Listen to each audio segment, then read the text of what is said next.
ಭಾಗವತ ಸಪ್ತಾಹ ಪ್ರವಚನವು ಡಿಸೆಂಬರ್ 16ರಿಂದ 22ರವರೆಗೆ ಸಂಜೆ 5:30ರಿಂದ ದಕ್ಷಿಣ ಕನ್ನಡ ದ್ರಾವಿಡ ಬ್ರಾಹ್ಮಣರ ಅಸೋಸಿಯೇಷನ್ ಮತ್ತು ತುಳುನಾಡು ಎಜುಕೇಷನಲ್ ಟ್ರಸ್ಟ್ನ ಆಶ್ರಯದಲ್ಲಿ ಕೊಡಿಯಾಲ್ಬೈಲ್ನ ಶಾರದಾ ವಿದ್ಯಾಲಯದ ಅಂಗಣದಲ್ಲಿ ನಡೆಯಲಿರುವುದು ಎಂದು ಪ್ರೊಫೆಸರ್ ಎಂಬಿ ಪುರಾಣಿಕ್ ತಿಳಿಸಿದರು.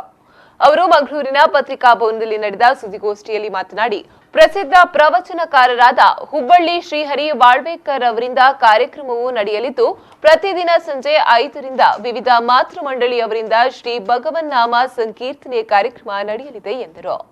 ನಮ್ಮಲ್ಲಿ ವಿದ್ಯಾರ್ಥಿಗಳಿಗೆ ಕೇವಲ ಓದು ಬರಹ ಮಾತ್ರ ಅಲ್ಲ, ಅದರ ಜೊತೆ ಸಾಂಸ್ಕೃತಿಕ ಪರಿಚಯ ಆಗಬೇಕು, ಅವರಿಗೆ ಧಾರ್ಮಿಕ ವಿಚಾರಗಳು ತಿರಿಬೇಕು ಅನ್ನೋ ದೃಷ್ಟಿಯಿಂದ ವಾರಕ್ಕೆ ಪ್ರತಿ ಬುಧವಾರ ದಿವಸ ಭಜನೆ, ಯಾರು ಜಪ ತಪ ಸಂಧ್ಯಾ ವಂದನೆ ಮಾಡಲಿಕ್ಕೆ ಇಚ್ಛೆ ಪಡ್ತಾರೆ, ಕಂಪಲ್ಸರಿಯಿಂದ ಮಾಡಲಿಲ್ಲ, ಅವರಿಗೆ ಅದಕ್ಕೊಂದು ಒಳ್ಳೆಯ ವ್ಯವಸ್ಥೆ, ಶುದ್ಧ ಸಸ್ಯಾಹಾರದ ಊಟೋಪಚಾರಗಳು ಎಲ್ಲ ನಡೆಯುತ್ತದೆ. ಯೋಗ, ಎಲ್ಲ ವಿದ್ಯಾರ್ಥಿಗಳಿಗೂ ಕೂಡ ಯೋಗ ಶಿಕ್ಷಣವನ್ನು ಕೊಡ್ತಾ ಇದ್ದೀವಿ.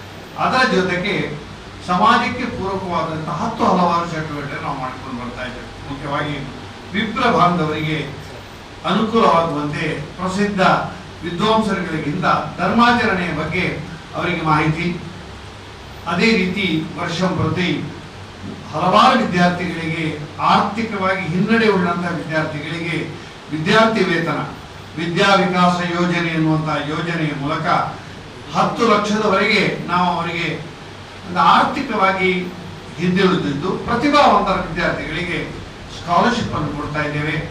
ಇದು ನಮ್ಮಲ್ಲಿಯೇ ಓದಬೇಕು ಅಂತಿಲ್ಲ, ಶಾರದಾ ಬೇರೆ ಸಂಸ್ಥೆಗಳಲ್ಲಿ ಓದುವಂತಹ ಮಕ್ಕಳಿಗೂ ಕೂಡ ಕೊಡ್ತಾ ಇದ್ದೇವೆ.